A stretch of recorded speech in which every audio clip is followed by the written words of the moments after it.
तो hi everyone, welcome to Guidely. और आज आप सभी लोगों ने थंबनेल में देखा होगा कि आज हम प्रैक्टिस करेंगे क्रिटिकल रीजनिंग के टाइप ऑफ क्वेश्चंस की। इसके अंदर बहुत से टाइप्स क्वेश्चंस बनते हैं। Statement and assumption, course of action, cause and effect, बहुत टॉपिक आते हैं। तो हम लोग मिक्स्ड क्वेश्चन की प्रैक्टिस करेंगे। 10 क्वेश्चन का सेट है। 10 क्वेश्चन के सेट को हर एक एक ऑप्शन को डीप में ले जाके उसका प्रॉपर रीजन देके हम लोग करेंगे। अगर आपका इंग्लिश इतनी अच्छी है कि आप पढ़ते हो, पैसेज को समझते हो, एग्जैक्ट हर एक एक वर्ड पे फोकस करते हो, प्रैक्टिस अच्छी खासी है, तो आपके लिए क्रिटिकल रीजनिंग बहुत बेनिफिशियल होने वाला है। आप जल्दी इसको कमांड ला सकते हैं। बट अगर आप बिगनर हो तो आपको सबसे पहले अपनी बेसिक थिंकिंग में काम करना पड़ेगा, तभी आपकी क्रिटिकल रीजनिंग। हर कोई क्रिटिकल रीजनिंग क्वेश्चन नहीं कर पाता है सही। ठीक है, आज मैं कुछ ऐसे ऐसे सवाल करूंगा जहां पर ये भी सही है, ये भी सही है, ये भी सही है, बट हमारा आंसर अलग क्यों आ रहा है। ठीक है ना, तो ये सारी चीजों को देखेंगे। Welcome to Guidely and if my voice is clear and everything, let's proceed. ये आपको रिकॉर्डेड फॉर्मेट में वीडियो मिल रहा है, इसका मतलब है कि आप 1x 2x की स्पीड में बना के देख सकते हैं। और उम्मीद करूंगा कि इस वीडियो को देखने के बाद आप एक काम जरूर करेंगे, ये जरूर शेयर तो जरूर करेंगे कि यार ये क्वेश्चन की एक्सप्लेनेशन इतने डीप में मैं अपने टेलीग्राम ग्रुप में भेजूं, सभी बच्चों को ये हेल्पफुल रहेगा। ठीक है ना। अगर आप मॉक टेस्ट परचेस करने का प्लान कर रहे हैं 2025 में, या पीडीएफ बंडल आप लेना चाहते हैं बल्क ऑफ क्वेश्चंस, या फिर आप गोट में सब्सक्रिप्शन लेना चाहते हैं रिपीटर के लिए या बिगनर के लिए, तो आप B12 कूपन कोड यूज करेंगे। If you want to purchase anything from the Guidely website, you can use B12 code for getting maximum discount. Okay, let's start with the very first question. हम बहुत break कर करके पढ़ेंगे, ठीक है ना। कहा क्या है, पहले आप लोग इसको पढ़िए, आप अपना आंसर इसमें खुद बताएंगे कि पहले आपका इसमें क्या आंसर है और क्या पैसेज कह रहा है। तो क्या पैसेज कह रहा है, पैराग्राफ के अकॉर्डिंग, यहाँ जो पैसेज है, यहाँ स्टेटमेंट दिया हुआ, इसके अकॉर्डिंग ये कहा जा रहा है कि अभी तक कोई सॉलिड एविडेंस नहीं मिला है कि फोन को रखना या सोशल मीडिया यूज करना जनरली बच्चों को वेल बीइंग के लिए हार्मफुल है, मतलब उनकी परवरिश के लिए, वेल बीइंग के लिए हार्मफुल है। ऐसा कोई अभी सॉलिड एविडेंस नहीं है। Most research so far focus on adolescents rather than the younger age group, and emerging evidence shows that shows there may be a specific development phase where children are more risk at from negative effects। कह रहा है कि लेकिन यह complete story तो नहीं है, but अभी तक ज्यादातर रिसर्चेस किसमें की गई, टीनेजर्स में। एडोलोसेंट्स को टीनेजर्स कहा गया है। अभी तक ज्यादातर जो रिसर्च की गई वो टीनेजर्स पर की गई है, पर छोटे बच्चों पर नहीं की गई है। जो छोटे बच्चे जो चल भी नहीं पाते हैं, टीनेजर्स मतलब 13, 14, 12 साल के बच्चों की गई है। पर अभी जो छोटे बच्चे हैं उन पर रिसर्च नहीं की गई है। लेकिन what more expert agree on several key factors to consider when deciding if your child is ready for smartphone and what you should do once they own। अच्छा, और कुछ इमर्जिंग एविडेंस है, कुछ ऐसे सबूत है जो दिख रहे हैं कि किसी एक पर्टिकुलर डेवलपमेंट फेज, चाइल्डहुड की कुछ डेवलपमेंट स्टेजेस होती हैं, उसमें बच्चों के अंदर इस फोन का यूज करने का नेगेटिव इंपैक्ट पाया गया है। ऐसा इस पैसेज में कहा गया है। पाया गया है क्या, रिस्क रहता है, सॉरी पाया नहीं है, रिस्क रहता है, निगेटिव इफेक्ट का ज्यादा रिस्क होता है कि इस मोबाइल को यूज करने से निगेटिव इंपैक्ट पड़ेगा, इसका रिस्क होता है, ऐसा बताया गया है जो चाइल्डहुड की डिफरेंट स्टेजेस होती हैं। ठीक है, अब इसमें क्या कहता है, which of the following possible course of action to minimise the use of smartphone by children. देखिए, अब यहां पे हमें सारे ऑप्शन लगेंगे कि यार ये कोर्स ऑफ एक्शन बिल्कुल सही है, लेकिन हर चीज का अपने आप में आंसर होगा। यहां पे स्टेटमेंट 1 कहता है क्या, diverting their attention from smartphone by engaging them in productive activity productive activity के अंदर तो बहुत कुछ आता है, पर इन्होंने मेंशन कर दिया, ये बहुत बड़ा पाप कर दिया, इंफॉर्मेटिव वीडियोस। अरे इसी चीज से तो बच रहे हैं, इसी चीज का तो मुझे सॉल्यूशन निकालना है। मैं अगर मोबाइल को छोड़ के मैं टीवी पर लगा दूंगा तो क्या, मोबाइल में भी तो वो कार्टून देख रहा है जिससे रेज निकल रही हैं, टीवी से भी तो वो देख रहा है, तो क्या हुआ? फिजिकल एक्टिविटी में इंगेज कराना सिर्फ लिखा रहता तो ये बिल्कुल सॉलिड होता कि मोबाइल से डाइवर्ट करा के फिजिकल एक्टिविटीज में करें, तो इससे मेंटल हेल्थ भी बनेगी भाई, एक अच्छा कोर्स ऑफ एक्शन हो जाएगा। बट यहां पे स्मार्टफोन को रिड्यूस करा के हम टीवी पे करा दे रहे हैं, तो क्या कुछ रिड्यूस हो रहा है? नहीं। तो ये है कोर्स ऑफ एक्शन, बट उतना स्ट्रॉन्ग कोर्स ऑफ एक्शन नहीं है, ठीक है। Encouraging a children to give up smartphone by avoiding them with a small reward whenever they resist the use of smartphone। अच्छा ये भी सुनो, अब देखो हमें कोर्स ऑफ एक्शन ऐसा चूज करना होगा प्यारे बच्चे जिसका इंपैक्ट पॉजिटिव हो, कोई नेगेटिव इंपैक्ट नहीं दिखना चाहिए।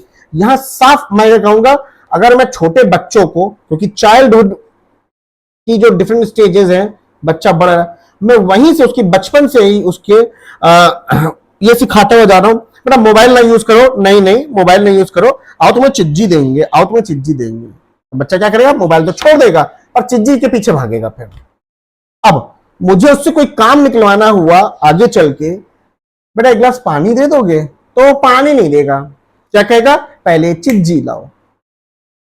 समझ रहे हो? तो हमें उस बच्चे को हमने किसका आदी बना दिया? हमने चिज्जी देने का, मतलब एक अवार्ड रिवॉर्ड देने का। तो ये लॉन्ग टर्म के लिए स्ट्रेटजी बिल्कुल नहीं सही है, तो मैंने ये भी इसको रिजेक्ट कर दिया। लेकिन देखो लग रही थी कि हाँ भाई ये भी अच्छा है, ठीक है। थर्ड देखिए, having a psychologic support session for parent to guide. Psychologic support session जो होता है वो लॉन्ग टर्म के लिए होता है, and aid them with effective way to prohibit, मना करने के लिए। बहुत बढ़िया और बहुत जबरदस्त वैलिड रीजन है, क्योंकि हम पेरेंट्स को यहाँ गाइडेंस चाहिए कि बच्चों से कैसे हम मोबाइल हटवाएं। तो ये डांटना नहीं है, डांटना नहीं है, डांट के नहीं, तभी साइकोलॉजिकल सपोर्ट मिल रहा है ना, प्यार से थोड़ा सा, ठीक है ना, प्यार से थोड़ा इमोशनल डैमेज कर करके थोड़ा बहुत, ठीक है। तो ये बिल्कुल वैलिड है, इससे कोई हार्म नहीं होगा, इससे कोई हार्म नहीं होगा। थर्ड वैलिड है, लेकिन ऑप्शन में ओनली थर्ड तो दिख नहीं रहा है। ऑप्शन में जहां जहां थर्ड है उसको देखो, पहला ऑप्शन हटा दो और फोर्थ और फिफ्थ बचे, ये हो सकता है। सेकंड तो बिल्कुल मैंने हटा दिया, फर्स्ट और सेकंड जहां जाए हटा दो, तो या तो डी होगा या तो बी होगा। पर जरा फोर्थ पढ़िए, having a psychologic session with the children to make them realize that what are the ill effect of using a smartphone। ये भी बिल्कुल सॉलिड रीजन है, क्योंकि साइकोलॉजिकल चीजें जो है बच्चों को समझ में भी आती हैं और ज्यादा लॉन्ग टर्म में इफेक्टिव भी रहती है। क्या इसका हार्मफुल यूज है ये कराना? जैसे एक मैंने अभी एक रील रिसर्च में देखी थी, स्कूल में हो रहा था, वही साइकोलॉजिकल सेशन स्कूल में भी हो रहा था कि टीचर्स की पट्टी लगी थी आग में, रोते हुए आ रही है, बच्चे बैठे, छोटे बच्चे बैठे हुए, उनके दिमाग में वो साइकोलॉजिकली चीजें जा रही है। हम लोग क्या डाल रहे हैं कि यार ज्यादा मोबाइल यूज करने से टीचर की आंख खराब हो गई, तो बच्चों के इफेक्ट गया ना दिमाग में, उसका कोई नेगेटिव इंपैक्ट नहीं गया है, वो डरने लग गया मोबाइल से कि नहीं भाई मोबाइल नहीं यूज करेंगे। आगे चल के जब बड़ा हो जाए तो उसको पता चल जाए कि मोबाइल को कितना यूज करना है। बट चाइल्डहुड के में अगर देखा जाए तो बिल्कुल बहुत सॉलिड रीजन है ये भी हमारा।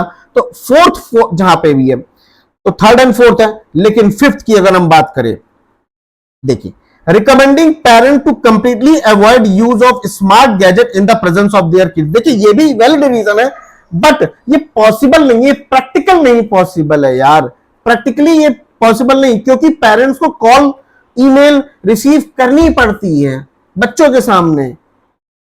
तो ये मेरा एक वैलिड रीजन नहीं है, तो मेरा आंसर आएगा ऑप्शन डी। क्या आप लोगों का, आपने वीडियो को पॉज किया होगा और अपना आंसर निकाला होगा, बहुत डेप्थ में जाके मैंने हर एक ऑप्शन को समझाया है। कैसा लगा एक्सप्लेनेशन?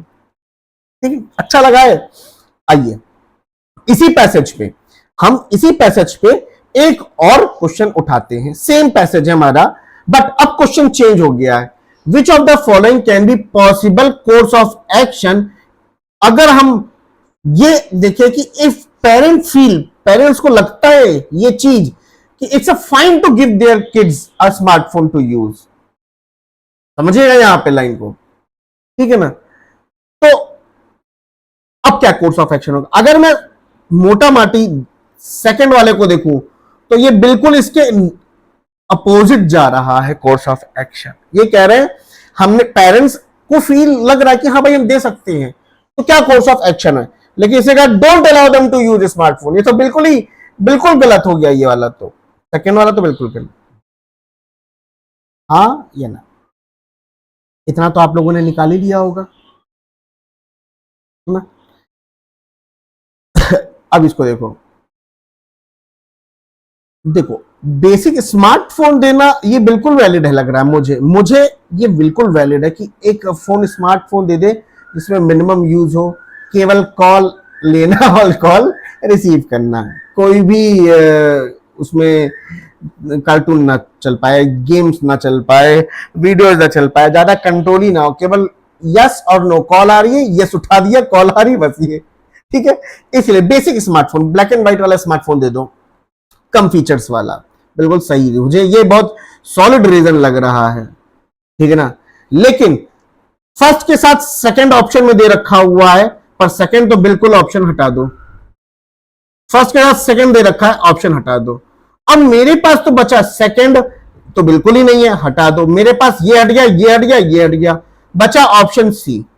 अब थर्ड और फोर्थ को जरा ध्यान पूर्वक देखोगे तो फिक्स्ड टाइम के लिए अगर मैं जानता हूं कि मैं अपने बच्चों को मोबाइल दे सकता हूं, it's a fine to give the mobile for the particular time period, कि एक बेटा 15 मिनट यूज कर लो मोबाइल, अपना 15 मिनट का कोई भी गेम खेल लिया, जो भी है, ठीक है, क्योंकि मुझे लगा it's a fine to give the children to mobile, but एक शेड्यूल्ड टाइम के लिए, एक फिक्स्ड टाइम के लिए।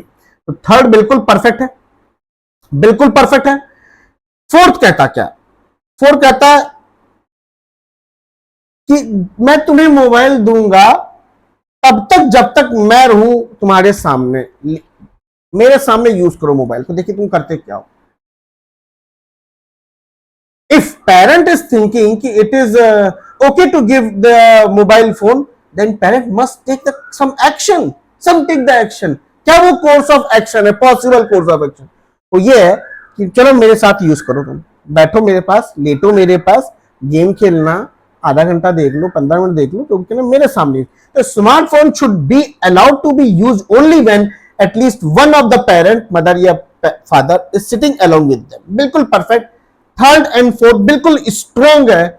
ऑप्शन सी, क्या आपका भी ऑप्शन सी ही करेक्ट आंसर आया था? ये जरूर बताइएगा मुझको, कैसा लगा एक्सप्लेनेशन और कैसा लगा इसका डेप्थ में पूरा मैंने एक एक चीजों को समझाना, ठीक है ना। चलिए अगला सवाल की ओर देखते हैं कि अगला सवाल हमारे पास क्या आता है। अगला सवाल आपके सामने है, in the question below a few statement are given depicting an issue और अ प्रॉब्लम। एक कोई प्रॉब्लम बताई जा रही है कुछ स्टेटमेंट के द्वारा। You have to assume everything in the statement to be a true even if they are variants from commonly known fact, and only on the basis of the information given in the statement ये decide करो कि suggested course of action क्या है। देखिए ये बहुत easy topic होता है कोर्स ऑफ एक्शन वाला। अगर आप प्रॉब्लम की जड़ को समझ गए ना, तो आपके लिए कोर्स ऑफ एक्शन करना बहुत आसान हो जाएगा। और ऐसा हमें सॉल्यूशन देना है या ऐसा हमें कोड कि जिससे किसी और चीज पे इंपैक्ट ना पड़े और उसका पॉजिटिव ही इंपैक्ट हो, ठीक है ना। चलिए लॉजिकली हमें सोच के चलना है। अब सुनिएगा, there is a hardly any office in both private और public sector that is untouched from the disease of corruption. कहा जा रहा है कि यहां पे ये कहा जाए जो करप्शन का जो बीमारी है ना, करप्शन का रोग, बीमारी, इससे कोई बचा ही नहीं है। इसके दोनों सेक्टर ले लो, प्राइवेट सेक्टर ले लो चाहे बैंकिंग सेक्टर, प्राइवेट सॉरी मुझे निकल गया, बैंकिंग। देखिए अब मैं कुछ कहूंगा नहीं, यहां पे कुछ बोलूंगा तो विवाद हो जाएगा, ठीक है। आईबीपीएस करप्शन का जो रोग है ना, प्राइवेट और गवर्नमेंट सेक्टर दोनों में बहुत बुरा फैला हुआ है, एकदम जड़ जड़ में जा चुका है और इतना बड़ा ये प्रॉब्लम बन गया है कि मत पूछो। तो जैसा बोला गया, because of the gravity and deeply intensed nature of the practice, there's a no telling how much loss of economy has suffered because of this। अच्छा, इस करप्शन की वजह से कितना इकोनॉमी में लॉस होता है, कितना नुकसान हो रहा है, उसका हिसाब भी नहीं है, इतना करप्शन फैल चुका है। अब सोचना क्या है, अब सोचना है कि इसका सॉल्यूशन क्या हो सकता है।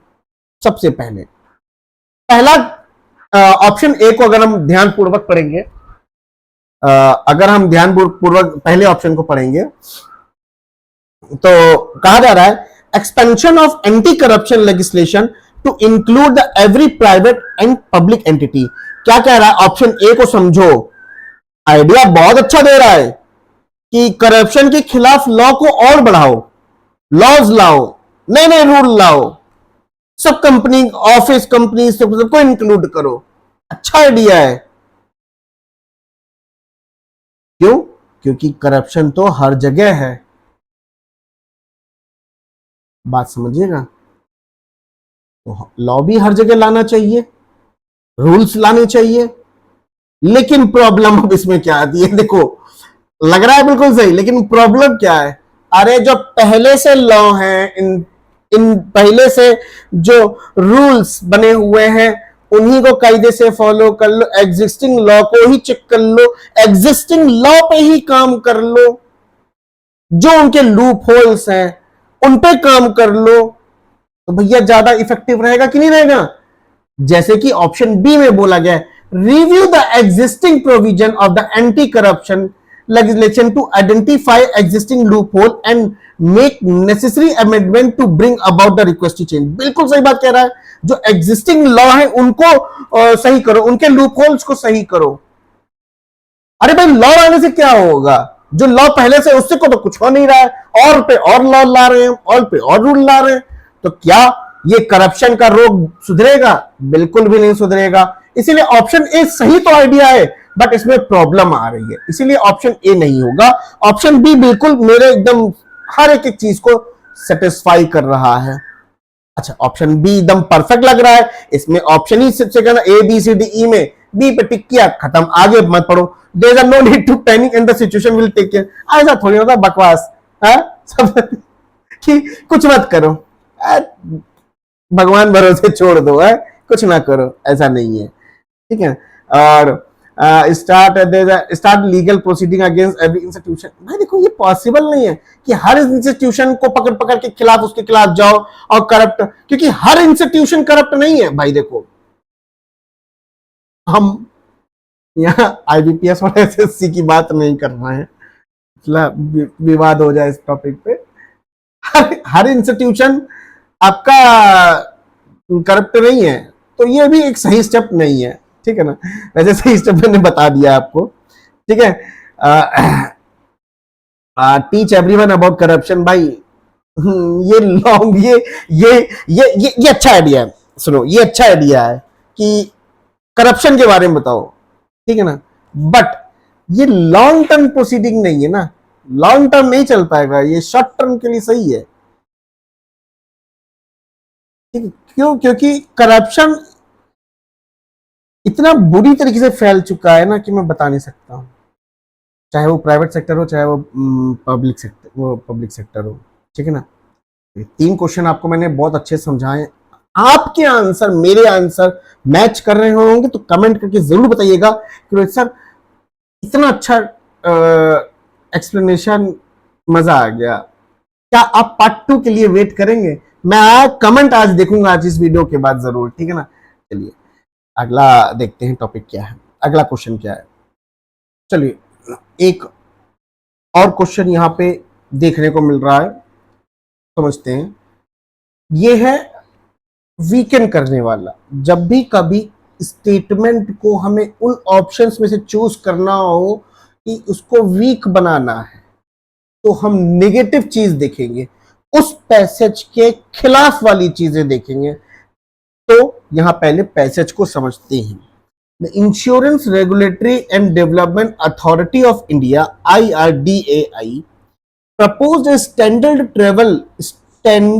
travel इंश्योरेंस पॉलिसी, एक स्टैंडर्ड रखा to be launch by the April next year, जो कि लॉन्च होगी, एक पॉलिसी लॉन्च होगी IRDAI के द्वारा, यहां पे लॉन्च होगी अप्रैल तक।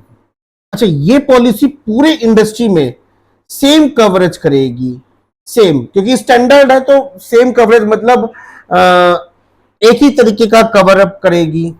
सुनिएगा, अच्छा ठीक है, सेम कवरेज करेगी। तो गोल क्या है इसका?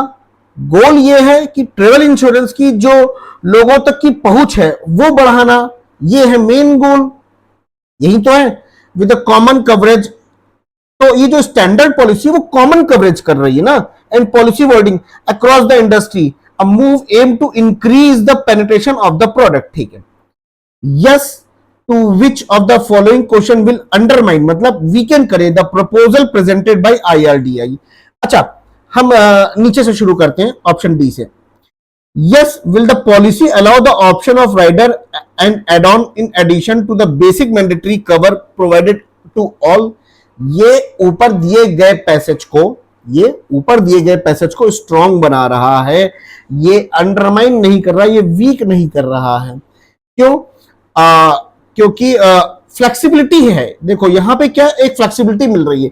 Policy allow the option of rider add on in addition to the basic mandatory cover, एक फ्लेक्सिबिलिटी दे रहा है, इसी IRDAI में ही एक फ्लेक्सिबिलिटी दे रहा है, प्रपोजल को और स्ट्रॉन्ग बना रहा है, एक स्टैंडर्ड नहीं रख रहा, एक फ्लेक्सिबिलिटी दे रहा है। बात को समझेगा, यहां पे हमें तो नेगेटिव पॉइंट ढूंढना है ना। राइडर को अलाउ कर रहा है कि तुम लोग ऐसा करो, तुम्हारी नीड के हिसाब से इसमें कवर अप होगा। तो ये अंडरमाइन कर रहा है क्या? क्या ये वीकेंड कर रहा है क्या? नहीं, ये बिल्कुल सपोर्ट कर रहा है, पॉजिटिव है। ये कैसा है? पॉजिटिव है। ये मेरा आंसर नहीं हो सकता। बात समझिएगा, बहुत आराम से बताया मैंने, अच्छे से। क्या ऑप्शन सी को पढ़ते हैं। Have IRDAI launch several standard insurance cover from healthy policy to term life cover and personal accident plan among other which are huge hit among the respective segments। ये भी तो पॉजिटिव है। Yes, IRDAI का credibility बहुत strong करेगा, ये बहुत strong करेगा।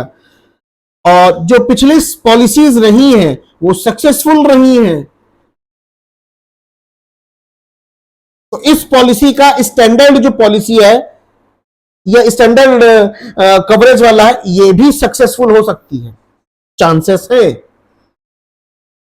ऑप्शन सी भी नहीं सही, ऑप्शन सी भी नहीं सही, ऑप्शन सी भी सही नहीं। Does launching standard travel insurance help to bring uniformity and certainty among the traveller in general? अरे हाँ भाई, हाँ, ये पॉजिटिव पॉइंट है। ये तो बिल्कुल भी नहीं। क्या स्टैंडर्ड पॉलिसी लॉन्च करने से यूनिफॉर्मिटी आएगी? बिल्कुल आएगी। यस, ये IRDAI के प्रपोजल को और सपोर्ट कर रहा है, पॉजिटिव पॉइंट है, ये भी नेगेटिव पॉइंट तो है ही नहीं। अब ऑप्शन ए देखो क्या कहता है। अब ऑप्शन ए को देखो क्या कहता है। क्या ट्रेवल, मैं पढ़ता हूं पहले। Is there a low penetration owing to the fact of different travel insurance product have different features as per the variation of need from the person to person? Yes, answer जैसे yes है तो yes, of course. Travel insurance की लो penetration मतलब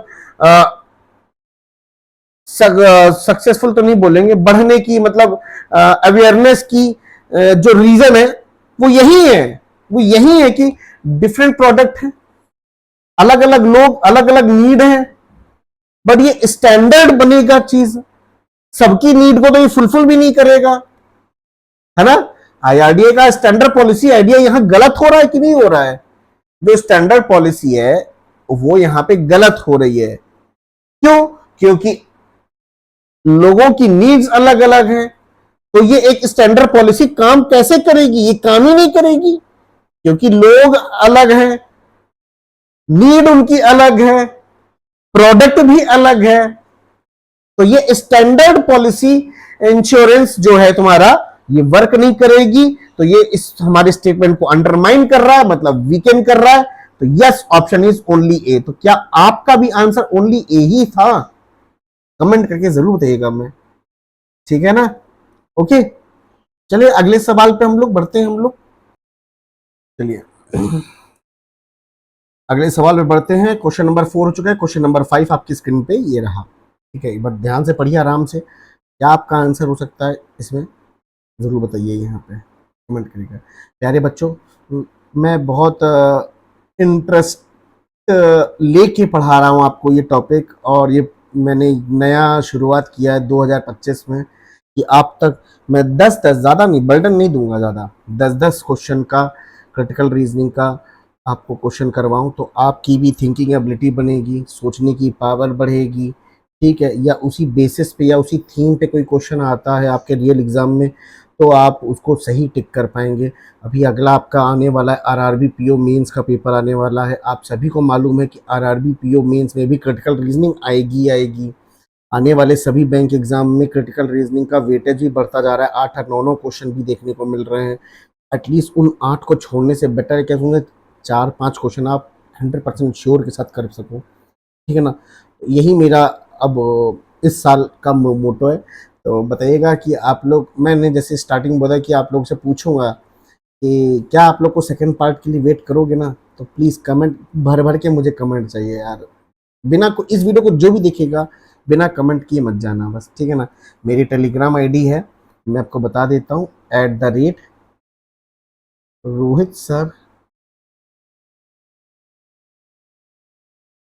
गाइडली, ठीक है ना? ये Telegram ID है। मैं आप सभी लोगों को आरआरबी पीओ के लिए, आरआरबी पीओ मेंस के लिए मैं मॉक सॉल्व करा रहा हूँ, बिल्कुल एग्जैक्ट एग्जाम ओरिएंटेड मॉक करा रहा हूँ। मॉक 1 से लेके मॉक 4 ऑलरेडी यूट्यूब चैनल पे पड़े हैं विद प्लेलिस्ट के साथ। आप जाइए, थोड़ा सा तो आप मेहनत कर सकते हैं ना, इतना भी स्पून फीडिंग ना करें, समझ रहे हैं ना? कि बस बैठे बैठे आपके मुंह में निवाला जाता जाए। थोड़ा सा आप लोग देखेंगे, आपको मिल जाएगा गाइडली यूट्यूब चैनल पे, ठीक है ना? गाइडली पर चलिए, अब इस क्वेश्चन को हम लोग समझते हैं। अच्छा, स्टार्ट करते हैं। कहता है in the question given below there are 2 statement. हमें 2 स्टेटमेंट दिए हैं, स्टेटमेंट 1 और स्टेटमेंट 2। पढ़ो ध्यान से। दीज स्टेटमेंट में भी या तो इंडिपेंडेंट होंगे एक दूसरे के, अलग अलग चीजों के बारे में बात होगी, और कॉमन कॉज मतलब अच्छा रीजन, ठीक है। वन ऑफ द स्टेटमेंट में बी इफेक्ट, असर हो सकता है उसका, of the other. Read both statement and decide which of the following option depict the relationship between these two statements। ये देखिए थोड़ा डिफिकल्ट लेवल का क्वेश्चन ये हो जाता है जब कॉज एंड इफेक्ट की बात आती है। पहला स्टेटमेंट कहता है many of us had our first conscious encounter with facial recognition software on social media. अगर मैं बात करूं तो कहा जा रहा है कि हम सब में से बहुत से लोग ऐसे हैं जिनका फेशियल रिकॉग्नाइजेशन सॉफ्टवेयर से पहला जो एक्सपीरियंस हुआ था वो सोशल मीडिया पर हुआ था। मतलब सोशल मीडिया पे हमने पहली बार फेशियल रिकॉग्नाइजेशन का एक्सपीरियंस लिया था, ऐसा स्टेटमेंट 1 में कह रहा है। अभी देखा होगा जब फेसबुक में आप ग्रुप में फोटोज डालते थे तो ऊपर नाम आता था, हर बंदे के चेहरे के ऊपर नाम आता था ऐड टैग, अगर किसी ने ये चीज एक्सपीरियंस की होगी तो वो पहला फेशियल रिकॉग्नाइजेशन सॉफ्टवेयर जो एक्सपीरियंस किया गया था वो सोशल मीडिया पर ही हुआ है, ऐसा पहला स्टेटमेंट कहा। सेकेंड स्टेटमेंट कह रहा है हर बार फोटो को अपलोड करने पर, हर बार, मैं पढ़ लेता हूं पहले तो, every time we upload the photo we would tell the identities of the people in it. तो हर बार फोटो अपलोड करने पर हमें उसमें लोगों का नाम बताया जाता था, जब हमने अपलोड कर दिया तो नाम बताया जाता था।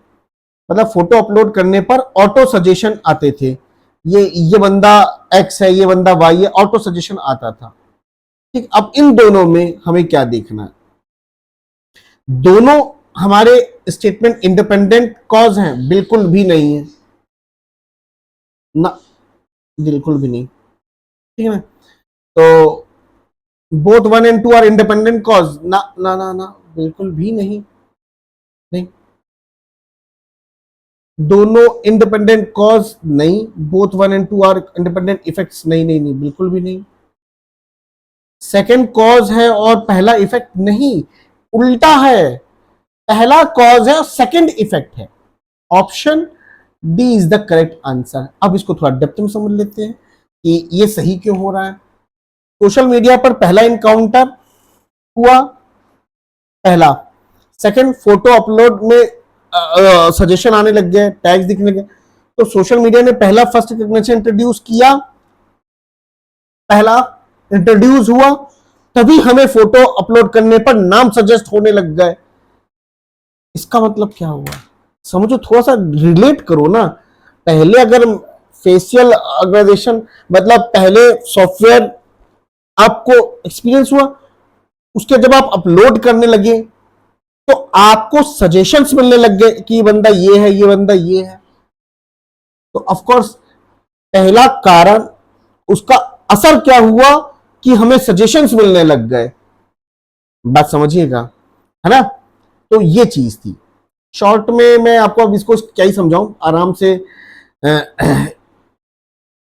समझ ही गए होंगे आप लोग अब इसका आंसर, ठीक है ना। तो मतलब देखा जाए तो सोशल मीडिया प्लेटफॉर्म ने पहले फेशियल रिकॉग्निशन टेक्नोलॉजी इंट्रोड्यूस की, जैसे फेसबुक में, ठीक है ना, फेशियल रिकॉग्निशन, उसका ये तो कॉज था। अब उसका इफेक्ट क्या हुआ, फेशियल रिकॉग्नाइजेशन की वजह से ही फोटो अपलोड करने पे ही ऑटो सजेशन आने लग गए। बात समझिएगा। तो रिलेशनशिप बनता है कि नहीं बनता है, बिल्कुल बनता है। पहला कॉज, दूसरा इफेक्ट। बात सही है, बात सही। अब इसमें अब मैं क्या ही बताऊं ठीक है, चलिए। पहले टेक्नोलॉजी को इंट्रोड्यूस हुआ है यहाँ पे, और उस टेक्नोलॉजी का रिजल्ट क्या आया, फोटो को अपलोड करने पे ऑटो सजेशन आपको मिलने लग गया। बस यही है, ठीक है ना। चलिए, इजी था, इजी था ये वाला, डुएबल था, ठीक है, कि पहले कॉज फिर इफेक्ट। उसका इफेक्ट यही आया कि every time when we upload we are getting the auto suggestions. So first of all, ये अपने आप तो हुआ नहीं, पहले टेक्नोलॉजी आई, फेशियल रिकॉग्नाइजेशन सॉफ्टवेयर, उसके बाद ये चीज पॉसिबल हो पाई है। चलिए, सिक्स्थ क्वेश्चन, ये मैंने यूट्यूब टेलीग्राम पे ग्रुप में भी पूछा था कि unplanned grey area are restricting the amount of water percolating into the earth.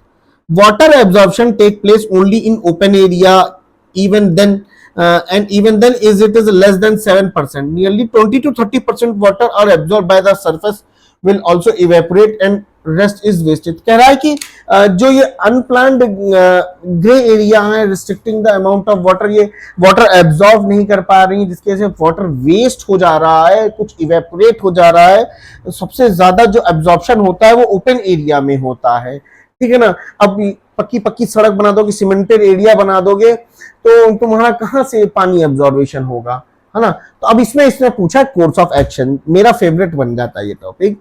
अब यहाँ पे बोला गया है पहला एक्शन की, अगर ये प्रॉब्लम है, प्रॉब्लम क्या है, वाटर हार्वेस्टिंग की। वाटर हार्वेस्टिंग प्रॉपर हो नहीं पा रहा है, प्रॉपर वाटर का यूज नहीं हो पा रहा है, यही हमारे पास तो प्रॉब्लम आई हुई है।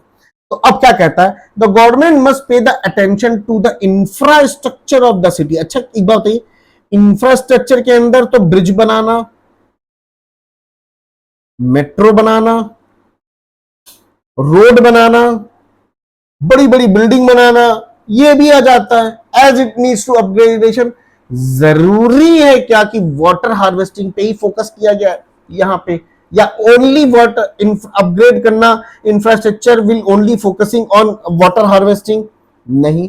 इसीलिए फर्स्ट गलत है। स्टार्टिंग में आपको लगा नहीं यार बोथ है, बोथ है, इसीलिए पहला गलत है। बट सेकेंड में बोला गया कंफर्म एक पर्टिकुलर लाइन को टाइप करके कि if local corruption if local corporation must take plan for the city as there is a lot of potential to harvest water.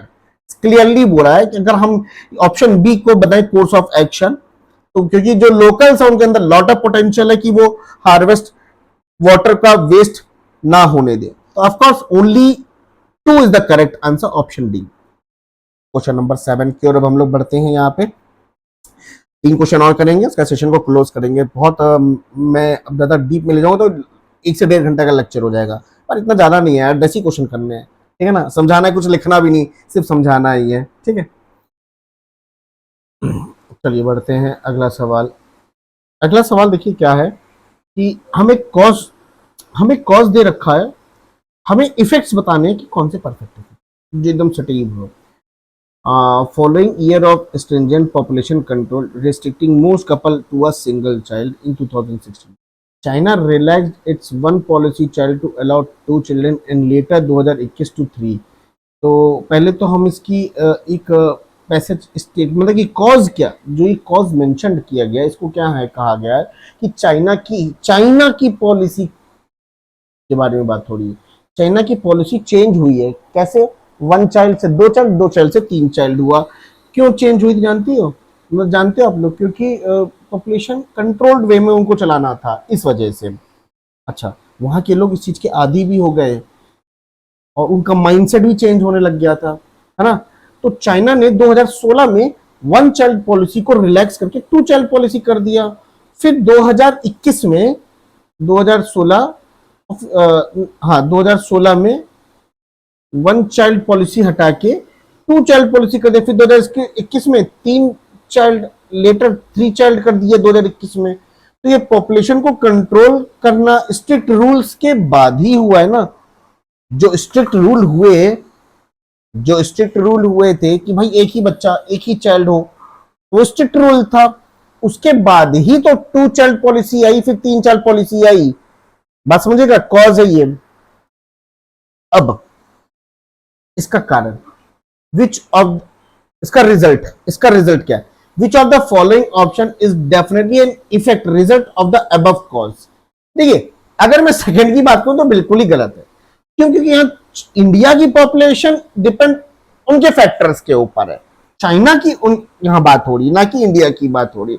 India will become the most populous country, तो अपना India का matter है, हमें ये नहीं करना है। Second तो जहां जाए ऑप्शन हटा दो, पहले तो ये हटा दो और ये हटा दो। 1 एंड 3 पे फोकस करो जनाब। 3 पे फोकस करते हैं। Chinese couple seems to have an adjusted to a life with a single child.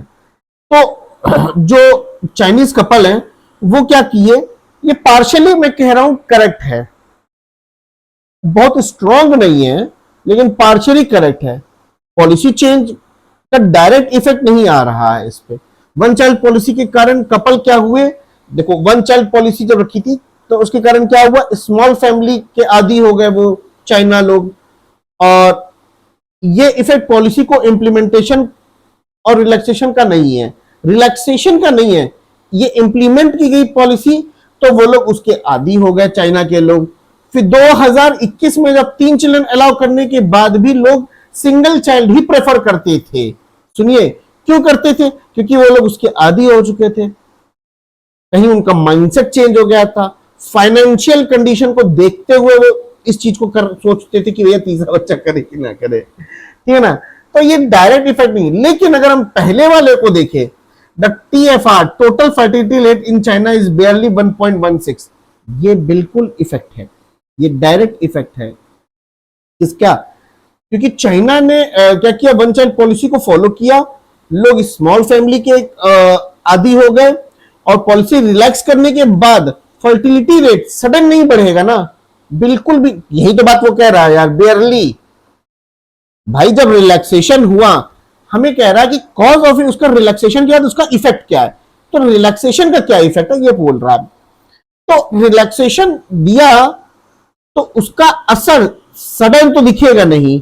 क्यों? क्योंकि मैक्सिमम लोग का माइंडसेट और जो वो था फाइनेंशियल कंडीशन और आदि हो गए यार कि 1 चाइल्ड, एक ही चाइल्ड को वो प्रेफर कर रहे थे। इतनी सडन तो वो बढ़ेगा नहीं फर्टिलिटी रेट, TFR रेट। तो पॉलिसी रिलैक्स करने के बाद भी फर्टिलिटी रेट सडन नहीं बढ़ेगा, क्योंकि लोगों का माइंडसेट और फाइनेंशियल कंडीशन अलाउ ही नहीं कर रही है। इसीलिए TFR का लो रहना चाइना की पॉलिसी को डायरेक्ट रिजल्ट देता है। बात समझ में आया? तो option A is the correct answer. क्या आपका भी आंसर ऑप्शन ए था? ये क्वेश्चन नंबर कौन सा है? ये क्वेश्चन नंबर 6 है, ये क्वेश्चन नंबर 7 है। यहां मैं मेंशन कर देता हूं, ठीक है ना। चलिए अब नेक्स्ट अपने पास क्वेश्चन नंबर 8 आता है। क्वेश्चन नंबर 8 थोड़ा सा लॉजिकली हमें सोचना पड़ेगा। यहाँ पे एजम्पशन बेस्ड है ये क्वेश्चन, तो किस तरीके से एजम्पशन करना है। Women can't be force to cohabit with the husband even by a court decree. Gujarat high court का ये स्टेटमेंट है, हाई कोर्ट का है। इससे पहले ये केस ऑफ कोर्स कहीं ना कहीं लोअर कोर्ट में गया होगा, है ना। तो समझते हैं स्टेटमेंट का एनालिसिस क्या है ऑथर के पास। गुजरात हाई कोर्ट ने ये रूल दिया कि किसी भी औरत को मजबूर नहीं किया जाएगा, फोर्स नहीं किया जा सकता है कि वो अपने पति के साथ ही रहे, ठीक है। इवन आफ्टर दिस स्टेटमेंट कि ये एक ऑर्डर दिया जाएगा, लेकिन ऑर्डर दे दिया हाई कोर्ट ने, बट किसी औरत को हम फोर्स नहीं कर सकते, मजबूर नहीं कर सकते। तो अब हमें देखना क्या है, अब हमें देखना यह है कि कौन से एजम्पशन इस डिसीजन के बेस पर बन सकते हैं, इस डिसीजन के बेस पर कौन से एजम्पशन बन सकते हैं। बात समझ में आ गई होगी, ठीक है ना। तो क्या कह रहा है ये समझ में आ गया ना कि गुजरात हाई कोर्ट ने किसी भी ये कहा कि किसी भी औरत को पति के साथ रहने के लिए हम फोर्स नहीं कर सकते, इवन कोर्ट ने कहा हो तब भी। हमें यह बताना अब इसमें से एजम्पशन कौन सा सही है, ठीक है। अब पहला एजम्पशन पढ़ो, बहुत इजी है कि women have only one home after their marriage there husband. देखो ये स्टेटमेंट जब बोला है ना कि मजबूर नहीं कर सकते, इसका मतलब गुजरात के जो हाईकोर्ट हैं, जज होंगे, वो इस चीज को एज्यूम कर रहे हैं कि सिर्फ एक लौता घर पति का ही घर नहीं है, समझिएगा। तभी तो ये बात उसने बोला कि हम फोर्स नहीं कर सकते, तभी तो ये बात बोली कि हम फोर्स नहीं कर सकते। कोर्ट ने ये ऑर्डर दिया, तो बात समझ में आ रही है। Women have only one home after their marriage that is there husband. ये बिल्कुल एजम्पशन इम्प्लिसिट नहीं है, नॉन इम्प्लिसिट है। ये एजम्पशन बिल्कुल गलत है, क्योंकि स्टेटमेंट में सिर्फ ये नहीं कहा कि शादी के बाद औरत का जो सिर्फ एक घर होता है वो सिर्फ पति का ही घर होता है। तो ये डिसीजन बिल्कुल गलत है, ये बिल्कुल गलत है। तो ये एजम्पशन नहीं हो सकता, ठीक है। अच्छा, थर्ड देखिए, it is a mandatory for a people to follow the court order. हाँ, ये पार्शियली सही हो सकता है, ये पार्शियली सही है, लेकिन ये गलत एजम्पशन क्यों है, इसके पीछे का रीजन समझिएगा। ये इम्प्लिसिट नहीं है, ये इम्प्लिसिट और नॉन इम्प्लिसिट वाला, नॉट इम्प्लिसिट टाइप का क्वेश्चन है। मतलब इम्प्लिसिट मतलब सही एजम्पशन, नॉट इम्प्लिसिट मतलब गलत एजम्पशन। ये गलत एजम्पशन है क्योंकि स्टेटमेंट में ये कहा गया है कि औरत को मजबूर नहीं किया जा सकता, और ठीक है, औरत को मजबूर नहीं किया जा सकता कोर्ट के ऑर्डर से, ठीक है।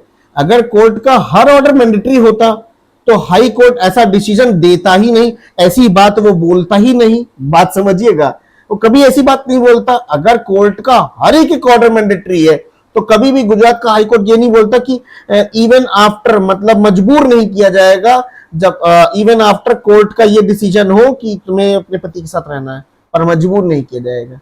बात समझिएगा। तो ये एक तरीके का मैं कह सकता हूं कि पार्शियली इम्प्लिसिट है, बट प्रॉपर नहीं। तो ये हटा दो, ये हटा दो। A certain court has passed an order necessitating the woman to live with their husband। अच्छा, ये क्यों मैं कह रहा हूं, सेकंड क्यों कह रहा हूं, क्योंकि ये assumption इसलिए सही है क्योंकि हाई कोर्ट ने ये रूलिंग दी है। तो इसका मतलब कहीं ना कहीं किसी लोअर कोर्ट ने पहले कोई गलत ऑर्डर लिया होगा, ऐसा ऑर्डर पास किया होगा जिसमें औरत को फोर्स किया जा रहा है रहने के लिए कि नहीं तो अपने पति के साथ ही रहो। इसी के एजम्पशन पर कोर्ट ने यह बात बोली गई होगी ना कि देखो हमने ऑर्डर तो कह दी तुम अपने पति के साथ रहो, बट तुमको फोर्स कोई नहीं करेगा। तो बिल्कुल बिल्कुल परफेक्ट आपका सेकंड है। Second C is the correct answer आपका आना चाहिए। क्वेश्चन नंबर 9 करते हैं, that is the last question of today's class, ठीक है ना। बताइएगा सेशन को कंप्लीट होने का कमेंट सेक्शन में भर दीजिएगा आज कमेंट, ठीक है ना। चलिए, लास्ट क्वेश्चन आपके सामने ये रहा, कोर्स ऑफ एक्शन का है। देखिए कोर्स ऑफ एक्शन थोड़ा सा अच्छा लगता है सॉल्व करना ना। स्टेटमेंट क्या कहता है कि the national tiger conservation authority ने क्या क्या रिकॉर्ड किया, 126 टाइगर की death of this year, the highest since it began collecting the data from the same decade ago. भाई पहले तो स्टेटमेंट को समझो। स्टेटमेंट में ये बताया जा रहा है कि नेशनल टाइगर कंजर्वेटिव अथॉरिटी ने इस साल 126 टाइगर की डेथ का रिकॉर्ड किया गया, जो अभी तक का सबसे ज्यादा नंबर है, ठीक है ना। अब हमें ये इसका कोर्स ऑफ एक्शन क्या है, तो प्रॉब्लम क्या है, पहले तो इस पे वर्क करना है। प्रॉब्लम बताई गई, प्रॉब्लम क्या है, मौतें हो रही हैं, शेर की, टाइगर्स की मौतें हो रही हैं, पर क्या कोर्स ऑफ एक्शन लिया जा सकता है। पहला ऑप्शन देखिए बहुत प्यारा है, a standard operation procedure that is SOP should be followed to ascertain the reason. अब देखिए ऑप्शन ए को पढ़िए तो बिल्कुल लॉजिकल है। क्यों? क्योंकि पहले हमें टाइगर डेथ का प्रॉपर रीजन समझना होगा कि ये जो डेथ हो रही है इसका पीछे का रीजन क्या है। तो ये प्रॉपर ऑपरेटिंग प्रोसीजर इसका होना चाहिए। क्या ये नेचुरल डेथ हो रही है या फिर कहीं ना कहीं पोचिंग मतलब हंटिंग हो रही है, इनलीगल हंटिंग हो रही है। तो इसका एक प्रॉपर रीजन हमको पता करना होगा, उस पर वर्क करना होगा। क्योंकि अगर पोचिंग का रीजन है तो उस पोचिंग वाले पे मतलब उस हंटिंग वाले प्रोसीजर पे हमें एक स्ट्रिक्ट एक्शन लेना होगा। तो ऑप्शन ए बिल्कुल बिल्कुल लॉजिकल है, ऑप्शन ए मैं बिल्कुल बोलूंगा। अच्छा ऑप्शन बी कहता है, बहुत प्यारा ऑप्शन बी कहता है, several punishment should be imposed on the poacher and their activities. Yes बिल्कुल, ये भी एक वैलिड प्रॉपर एक्शन लिया जा सकता है। क्योंकि अभी हमें पता नहीं है कि रीजन क्या है। वो जब एसओपी मतलब स्टैंडर्ड प्रोसीजर रखा जाएगा तो पता चलेगा। लेकिन ये भी एक वैलिड रीजन है, क्योंकि अगर पोचिंग का एक मेजर रीजन हुआ टाइगर की डेथ का, तो स्ट्रिक्ट पनिशमेंट देना बहुत जरूरी है ताकि इलीगल जो हंटिंग हो रही है उसको रोका जा सके। तो ऑप्शन बी भी बिल्कुल बिल्कुल कोर्स ऑफ एक्शन बिल्कुल परफेक्ट है। आपका आंसर क्या था, आपने जब इसको पढ़ा तो both A and B is the correct answer होना चाहिए। ठीक है, इसी के साथ साथ इस सेशन को यहाँ पे खत्म करते हैं और वाइंड अप करते हैं। बट आगे जाने से पहले आपको बता देता हूँ, एक बार रिमाइंड कर देता हूँ कि मेरा कूपन जो कोड है, आप लोग पूछते रहते हैं सर कूपन कोड क्या है, मुझे गाइडली का पीडीएफ बंडल लेना है, मुझे मॉक टेस्ट लेना है, तो आप B12 कूपन कोड यूज करके मैक्सिमम डिस्काउंट पा सकते हैं। Thank you so much guys, take care, bye bye. और कमेंट सेक्शन में आप सभी लोगों का वेट करूंगा, सबको हाईलाइट दूंगा। ठीक है, सेकंड पार्ट चाहिए कमेंट करो। Bye, take care.